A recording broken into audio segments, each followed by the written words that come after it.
Hello, welcome to Project Likkutei Torah, Daf Samach Beis of Parshas Chukas, the Mimer Vi'as Moshe נחש נחeshas. The pasuk says that Moshe made a snake out of copper and he put it on the pole. And if someone would get bitten by a snake, the person would look at this copper snake and then they would live. It's brought down in the Mishnah and Rosh Hashanah that when Yisrael would look kלפי מעלה, they would be completely משעבד. Their hearts would be משעבד to their Father in heaven. And that is what's represented by this looking at the snake. Now, question is why do we need the snake at all? This copper snake. Why don't we just say that if a person has been by a snake, you should just look kלפי מעלה? Additional question is what is this idea of looking kלפי מעלה when we know that davening, the whole inyan is to have one's eyes pointed downwards and their heart towards heaven. So in order to understand this, we have to preface because the inyan of the Yeridas and neshama in this world. The whole purpose of the neshama in this world is to cleave to Hashem with avanira, and the main dvek is in davening with that the words of the davening are very close to a person's understanding. For sure, before the neshama leaves this world, also after the neshama leaves the body, the neshama is even more cleaved to avanira in a pnimis way, that the body is not prepared to serve Hashem, and on the contrary, that because of the physicality of the body, it almost forces the neshama to be influenced and actually receive pleasure from the physicality of the body, because the neshama is experiencing everything the body is experiencing. Even though the neshama doesn't want this, its source is from Yaakov, and the whole ratzon of the neshama is to cleave to her creator, as explained in Zayhar. The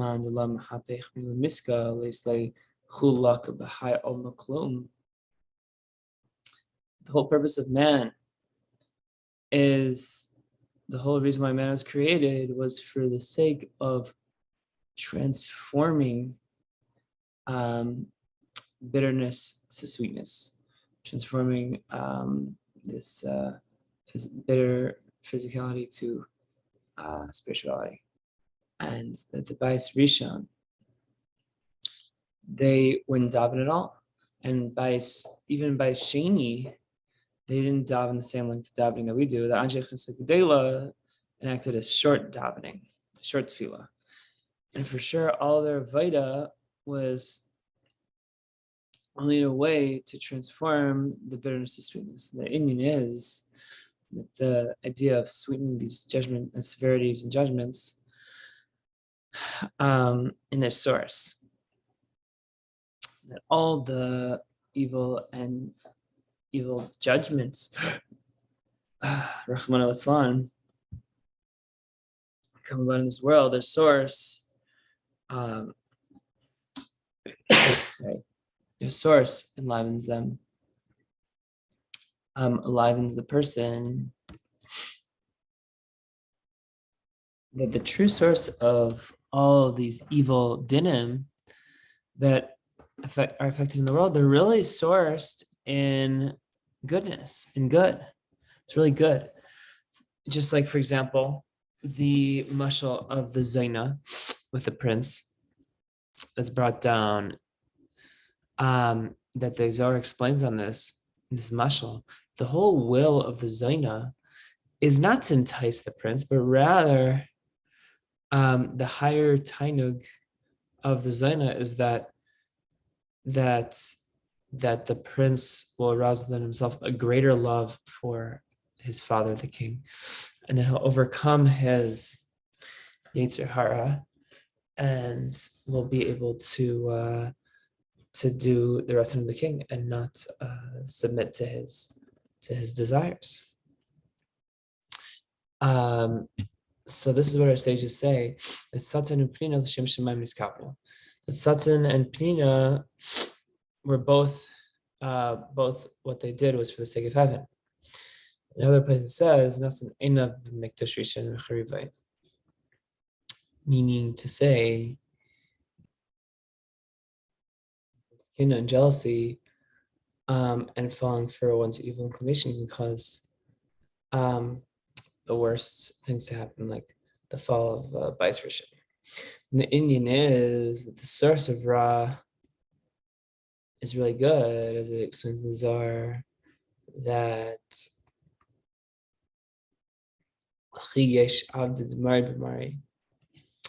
that also there are many servants that are actually go against their master. So how does this statement of the Zohar make sense? That how can it be possible that it's really impossible for a servant to go against his master? So the answer is that by servants of flesh and blood, their chayas are separate from each other. However, Avdei Hashem, servants of Hashem that receive their chayas directly from Hashem, they can't say that they can go against Hashem because their whole life force is from Hashem. So how can they do something against their entire chayas? And we learn by way of the analogy of the Zaina with the prince that this is something that enlivens all of the rise, all the evil and negativity. The source, and source Lamaila, it's really good. So even though seemingly down here below that this whole test is really a negative thing, the reason behind it is really for the good. And the reason why it's said down here below, the Seder Stalshus, even though it descends here and here, the Zaina descends down here by the way of Seder Stalshus and the way of Ragamar, Dinim Gemurim, that is only as it descends in Milei Alma, but in Milei Dishmaya, it's really a good thing. And when a person has challenges in life, one should think that one should not judge by what his eyes perceive, that he seemingly is raw, he's wicked, but rather in truth that his source is good, that from him, that meaning because from Hashem himself, that there can be no evil coming directly from Hashem, but rather the only good can come from Hashem. Only the fact that we don't feel that good because it's not able to descend into this lowly world. It remains above, and that's why it's called the Michla Dakik, that it's in truth his chayas. This is what it means when we say b'chol me'oidecha, this idea of me'oid. All your me'oids that we said, it says in the beginning of the Chumash and Parshas Tov me'oid, one of the days of creation, that me'oid, so the fact that it's good represents the angel of life. The fact that it's very good, me'oid, that represents the angel of death, because the angel of death is a concealed good. It's Tov me'oid without any share or gvul, but rather that because that it still does not come to this gilui, we're not able to comprehend the goodness of the Malach HaMavis, even though sometimes it acts in ways that in a very concealed way, it's good, we just can't recognize it here in this world.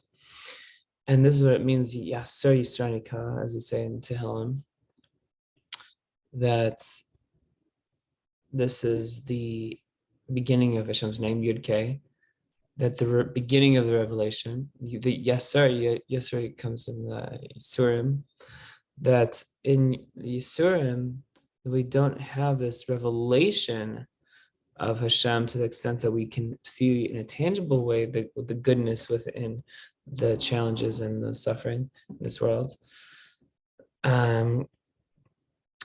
But it's still present, but just more concealed way. That's why it only has the first letters of Hashem's name and not the full 4 letters.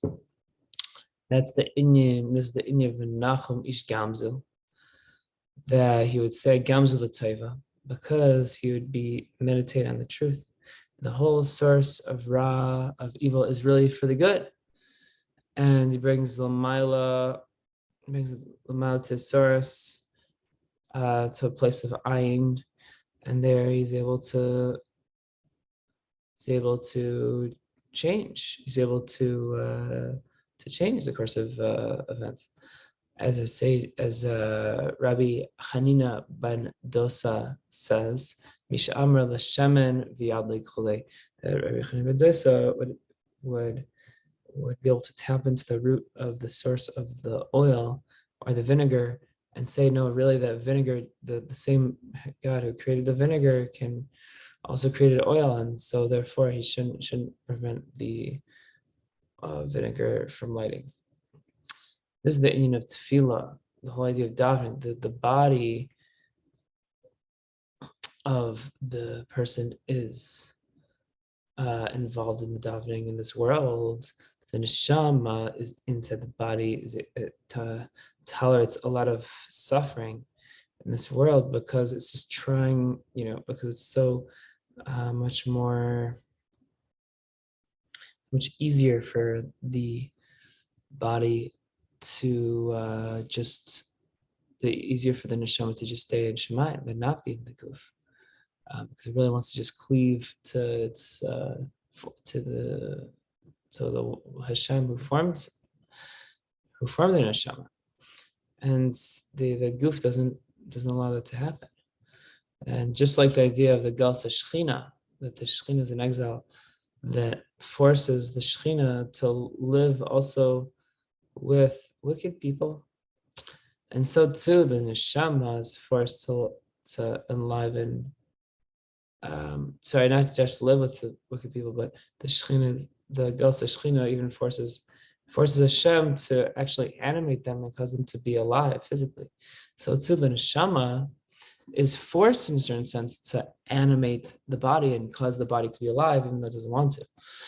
And the whole kavana is not for itself, but rather the whole purpose of the neshama's kavana for doing this is in order to elevate the body from the earth. And one must refine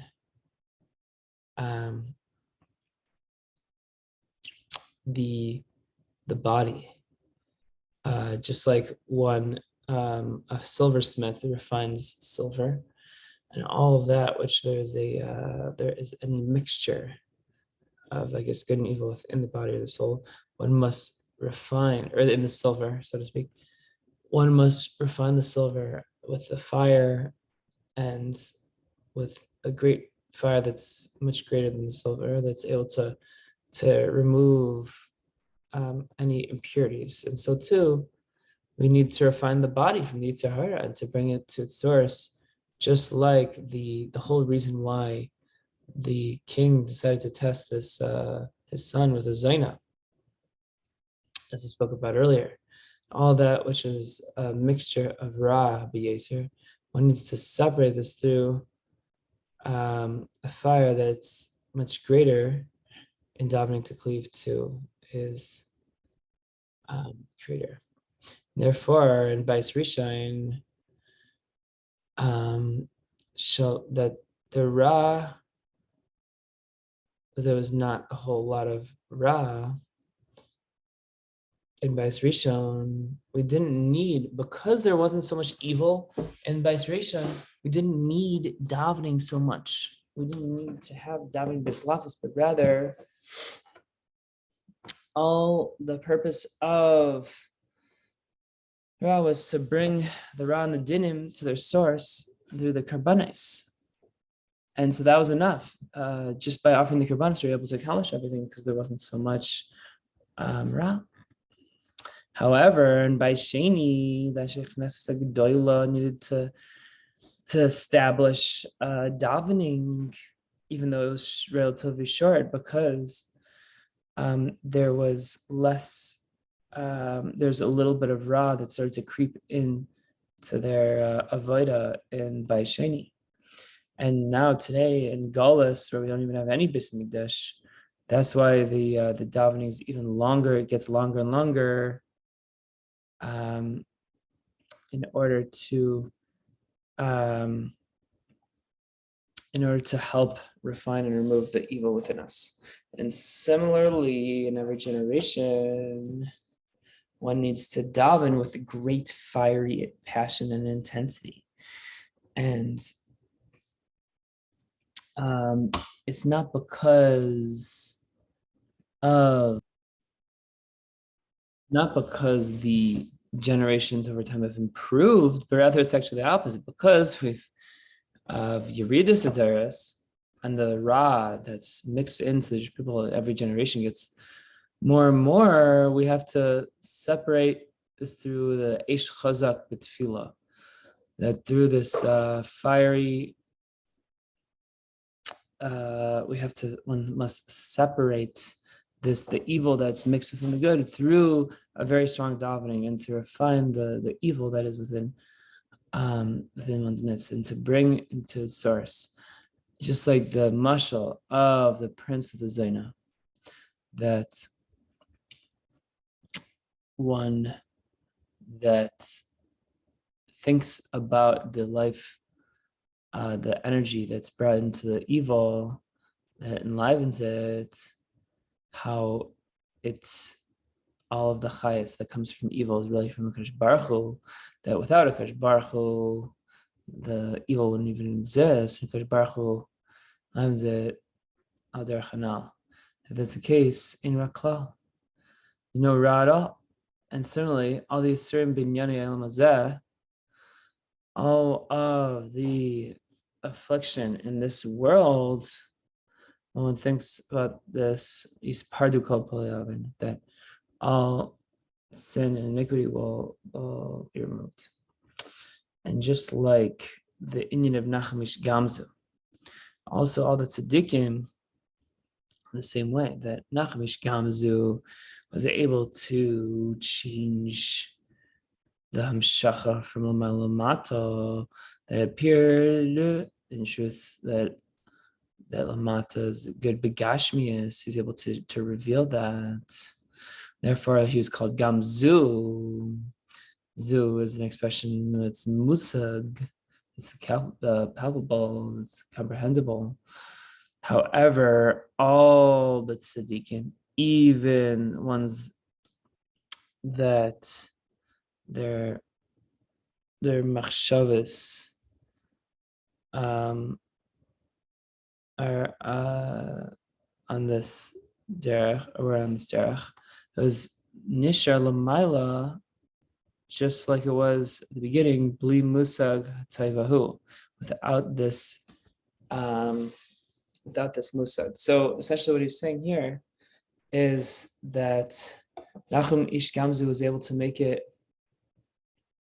relatable to the average human being to see the good within the struggle and within the Yisrael. But tzaddikim, they don't need this whole, they didn't need Nachum Ish Gamzu to show them that, because already all tzaddikim can see the goodness that's hidden within the challenges at the outset.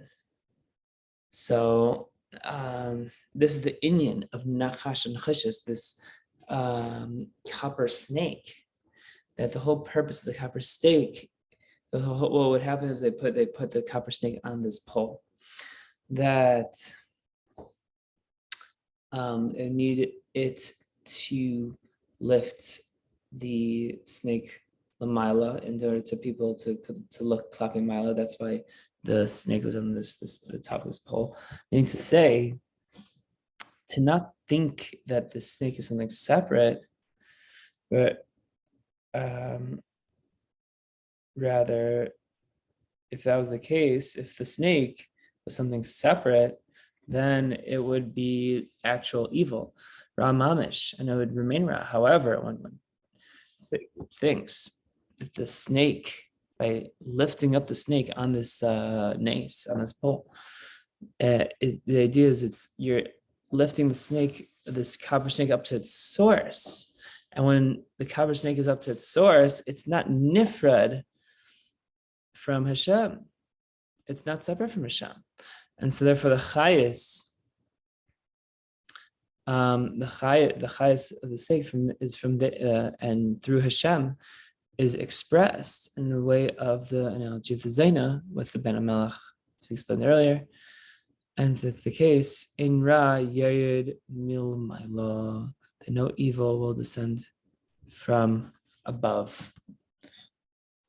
And therefore, that is why it is davka נחושת of copper.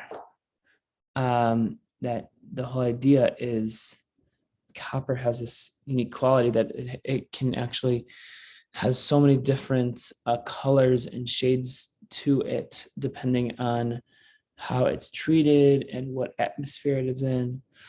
And that's because that's in that sense is connected to the level of ayin, of Hashem's being beyond this world. And this should suffice for the understanding. Now there's a beautiful parenthesis, how sweetening Gevuras connected to Tiferes of Kedusha, etc. And definitely one should look, the Ma'ayinim should definitely look into that further. Next, Mimer, Az Yashir Yisrael Ali Ve'er. Powerful mimer that we're going to start right now. Here we go. Az Yashir Yisrael Sashir Zais. Then the Jewish people sing this song, Ali Ve'er Nula. Be'er Chafru Asarim Karua Chule. This idea of the well is related to Knesset Yisrael, the soul, collective soul of the Jewish people. As it is written in Shir Shirim, Mayan Ganim Be'er Mayim Chaim. That the idea that this wellspring for the gardens is the well of living waters. Now, what is this idea of Be'er Mayim Chaim, Be'er Mayim, this well of water? We know that by well, the water flows underneath the earth. And water descends from a high place, from these 4 rivers, through this Sulam Depras, etc.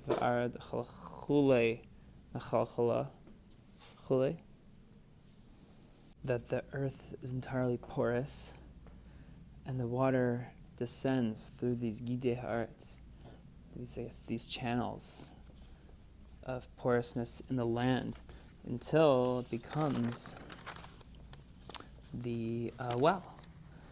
And when a person draws water from the well, it's able to ascend back up to earth, to the surface. And so too, that's the analogy. The analog is Knesset Yisrael, which is the source of the soul, collective souls of the Jewish people. This comes from above. And first you have Mayan Ganim. You have this wellspring of gardens, so to speak. Ganim in the plural means there's 2 gardens. So what are these 2 gardens? It's Ganin and Ganin Hatachtin, that comes through Hishtalshus Olamais, Derech Ganin and Elyon, Derech Ganin and Hatachtin. So from the souls of the Jewish people, they come down first through the higher Gan Eden and then to the lower Gan Eden. And there is the place for where the soul stands before it comes to this world. When it comes in Islab Shaguf, that the soul is enclosed in the body, it becomes this level of Be'er Mayim Chaim, this well of living waters, that it returns and ascends and flows from below to above. when the soul leaves the body, to ascend to the light, back to Hashem. This says in Yaakov. Now we know, v'hinei, that all these things can be applied to our avodas Hashem as well. It is written, in Parshas by Adam and Chava. The idea that they worked the Garden of Eden, that refers to mitzvahs aseh, and l'shamra, the fact that they guarded the Garden of Eden, that refers to the mitzvahs leizaseh. That through the mitzvahs they were able to fix and improve the Garden of Eden, and through irrigating the garden specifically, through watering it, as it is written, "V'nar yetzi me'eden l'hashkes again," and there was a river that would come from the Garden of Eden to irrigate the garden. And this level is accomplished through the Jewish people down here below. The Knesset Yisrael is Mayan Ganim, this wellspring of gardens that irrigates the garden, the Garden Elyon, and the Garden Hatachtain. And the Inyan, that just like by Garden of Eden, Gan Eden, we need to have this wellspring to irrigate it in order to sprout any fruit that is in the garden, and that the water sprouts all forms of tainug. So too, with regards to the Garden of Eden, we need to have this level of a wellspring, because Gan Eden is the tainug that the neshamas have. They benefit from the ziv shechina. It comes in general to this general gilui of asagas hanefesh, hamasagas ba'orin baruch. Now skipping the brackets. Now we know that Hashem is called stima udechol stimin. So the question is, how can one come to reveal this level of Hashem in our intellectual faculties through hasaga? So rather that it's specifically through our isur sidul sata, through our fulfilling Torah and mitzvahs. The mitzvahs are enclosed in yanim gashmi, and just like karbanos, we're able to elevate all of the animal kingdom, and Trumas and Meisters are able to elevate the vegetative kingdom. It's Tzedakah is able to elevate the daimon, all inanimate matter, and we know that their source is very lofty from their level of Ratzon Elyon in the Ein Sof Baruch Hu. This is known from the analogy of when a wall falls, so we know that the higher portions of the wall are going to come crashing down much further and faster. So the higher places physically is going to come down lower and smash harder and faster. So similarly, in Sefer Yetzirah is written, the end is beginning is wedged in the end. That Seif Ma'isa b'machshav tchila. And these that are mamshichin chayas in Ein Sof, in order for it to have this revelation of a saga and tainug of neshamas and Ganin and Elyon, in the world of Bria and Ganin and Tachtain, that is in the world of Asiyah. And through this, all the mitzvahs of Hashem, which are a matter of machshava and dibur and meisa of a person. So we have the idea of machshava, that relates to the kavana that a person has in mitzvahs. Dibur is the Talmud Torah and Kriyash Berachos Mazayin, mitzvahs that involve speech. The meisa is the mitzvahs that are dependent on pol mamish meisa. For example, that these levels of Machshavdim correspond to Bria, Yetzira, Nesiya, and in them and through them, we're able to draw down this Chayes and Saif from a state of concealment to a state of revelation. And this Gilui is the level of Pnimis, the level of Makifim, because the mitzvahs have two inyanim. The level of Pnimis, ha-mitzvahs, and the level of Makifim. And specifically the mitzvahs, and this is of tzedakah, it says, Halai fares larav lachmecha, etc. in Yeshaya. The idea is that when a person gives tzedakah in a way of giving food, like bread, that is the way of doing tzedakah in a pnimistic way. But when you clothe a person, that is doing the mitzvah of tzedakah in a makif way. So that's able to fulfill the mitzvah of tzedakah in these two different aspects. And through this, we are nimshach, this az tisaneg al havaya, specifically on al, meaning on Hashem. There's in the Zayar in Parshas Vayechi,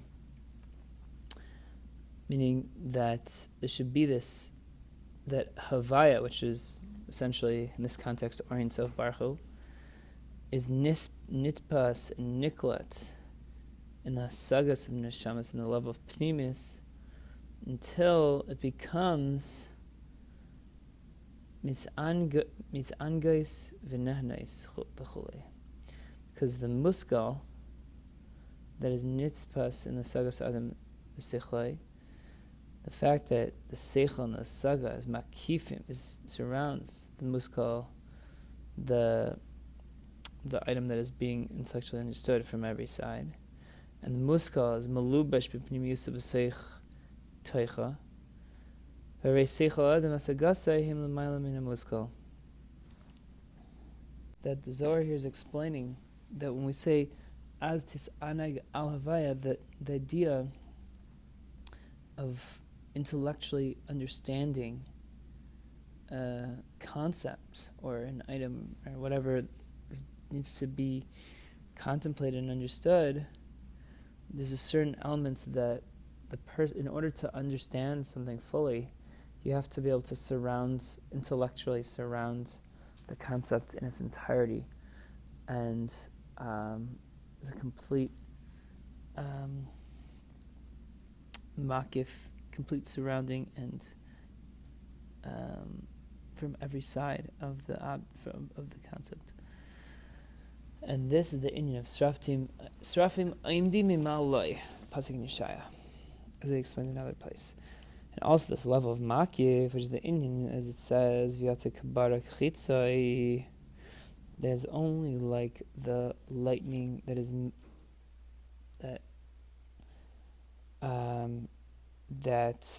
the lightning, I guess, gives him that that shock in his mind and his contemplation, that however it is not nitpas and niklat within his hasaga in actuality.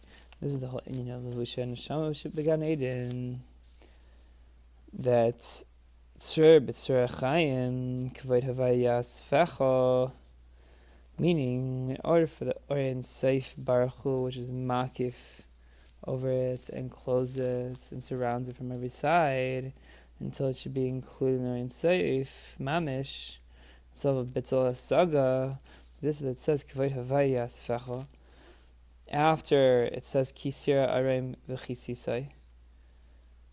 The whole idea is that this is the level of makif and lavush. This is the inyan of kavod, which is the inyan of makif.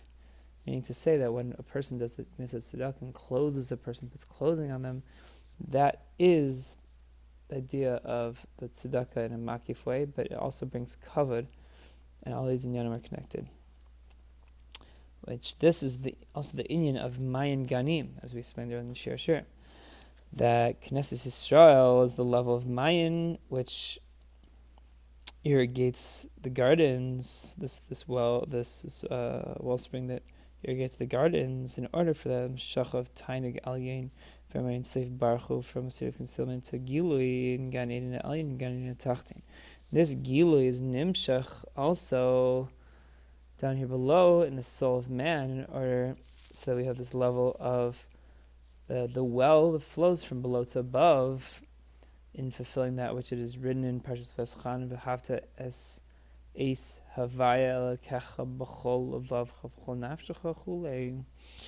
And also as it's written in Tehillim, elecha havaya nafshi asa. And the entire days of the life of a person, that his soul is enclosed in his body in this world. It's only in order so they should have this level of be'er, of a well that flows from underneath the mitachas haaretz, meaning from within the earth. They should have this living water flowing within us. That through the water that it goes in a way through the recesses of the earth, they are misbarurim, become refined and become slowly myoser, become, I guess, mixed in with the dirt. So to the neshama is misbareres yesi became mater mitzvahs maisius shinyanim gashmiyim. So essentially, there's like an inter-inclusion, so to speak, of the water with the of the spirituality of the soul with the physicality of the body, just like the water gets mixed in with the dirt. And also through the tigbayris koyach nefesh elokis, the strength of the godly soul, and the nefesh abamis, like hafil hapcha chashicha nehayra, to transform darkness into light, etc. That the physicality of the body in this world is only this level of ma'aver l'neshama, and the main dveikus should be in its source, be'elakim chaim, and the living God. Now I'll skip to parentheses. After parentheses, we're going to finish, that finishes off Ois Aleph, now moving on to Ois Beis. However, in order to have this revelation, the level bearer of this level of well, we need to have this idea of chafaruha karuha. If you look at the pasuk, it says chafaruha sarim, karuha nedive, as a continuation of the pasuk says. So, chafarua literally means digging. Karua means carving. So what's the difference? Both of them refer to taking dirt out of the ground. Dirt that's concealing the well, the source of water underneath the dirt. But chafira represents the idea of removing the thicker, larger boulders and stones and coarse dirt that's concealing. And the kriya, that's referring to removing the smaller pebbles and smaller fine sand that is concealing the water. And so too, similarly, you need to remove everything that conceals the hidden love and to transform and the sitra achra to kedusha, both with regards to Isser, in the manner Surmara, and also with regards to Heter, Kaddish Asmachad B'Mitzvah. So we have to sanctify ourselves in both ways, in the permissible and the forbidden, by refraining from the forbidden. And this is with regards to Kima Mitzvahs, to strengthen ourselves in learning Torah more than we are comfortable with, and to give more tzedakah than is within our nature. That all these things, and similarly, they are this level of chafira and kriya, and to remove the koiches achumrius that's from the klippa, and to nullify them in this level of bittul legamri. That baltel ritzeincha chule, that to nullify your will in order to reveal the concealment, the love that is concealed, and to reveal, to transform it from a state of concealment to a state of revelation with Gilui. And this love of chafira and kriya, this digging, removing this concealment, occurs through the level of sarim and adivayam. So sarim, these are the ministers, but here it says it's actually referring to the aves, Shbatan, Gemara, Sukkah, and Alut and Zayr. And who is the most chosen amongst the avos? That would be Yaakov Avinu. Why? Because we say Vela ke Yaakov. We have a vav before we say Elokei Avram, Elokei Yitzchak, Elokei Yaakov. So what's the inyan? The fact that it has a vav shows on the fact that he includes all of the levels of the avos. He is the epitome of the avos. Because with regards to Yaakov, it says Ki sarisa im Elokim v'im anashim. Right? The idea lashon srara mimshala. Right? Because also he became called Yisrael. Im Elokim, this refers to the inyan of, so he dominates, so to speak, over Elokim. What is Elokim? That's actually the idea of Tzimtzum. He dominates the concealment. Like it says that Ani avaya shanisi and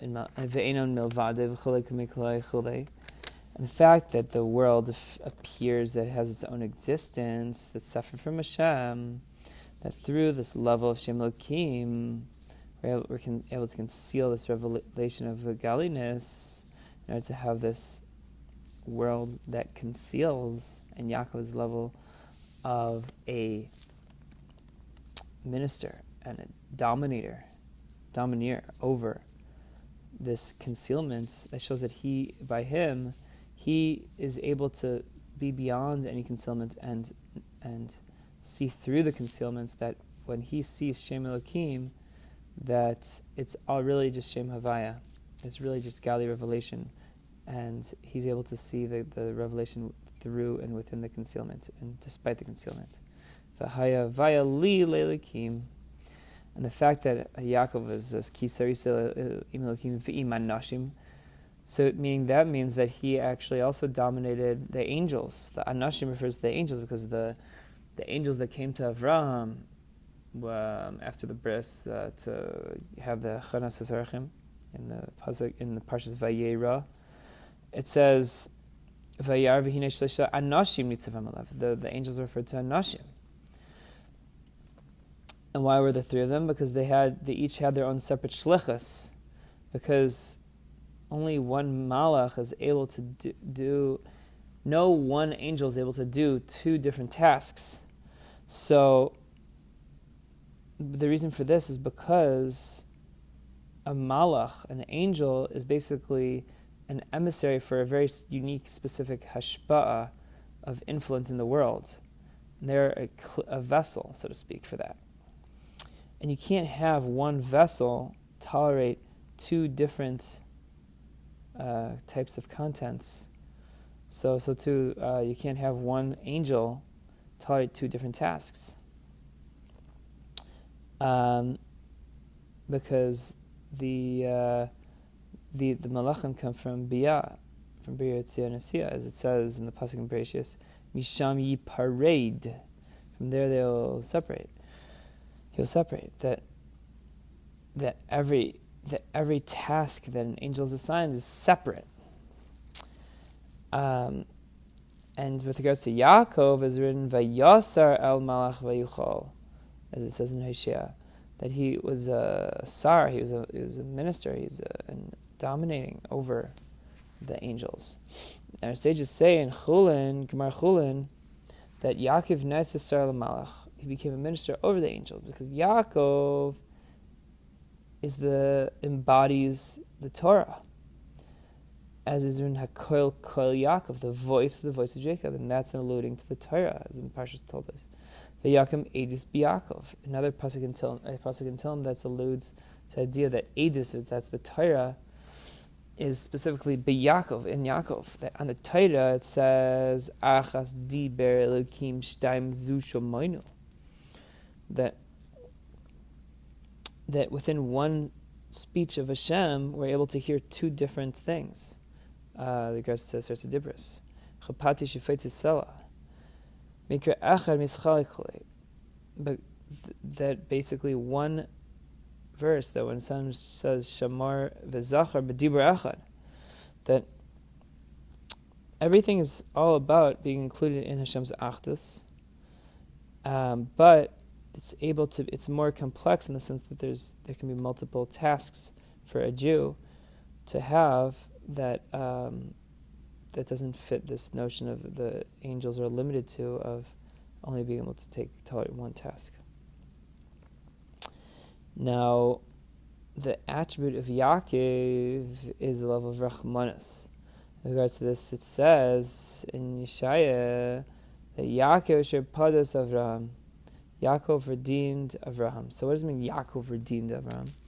That Yaakov was able to reveal the love that was epitomized by Avraham Avinu, but in a way that it was to reveal the Rachmanis, to I guess perfect in a way that's able to be tolerated in this world and be revealed, just like the water in a well being dug and out and revealing that water in a state of revelation. And in this way, all the davening, all the tefillas was established, that this arouses the love from a state of concealment to a state of revelation through meditating on the idea of Baruch Shamar v'haya Olam, the blessed the one who said the world is created.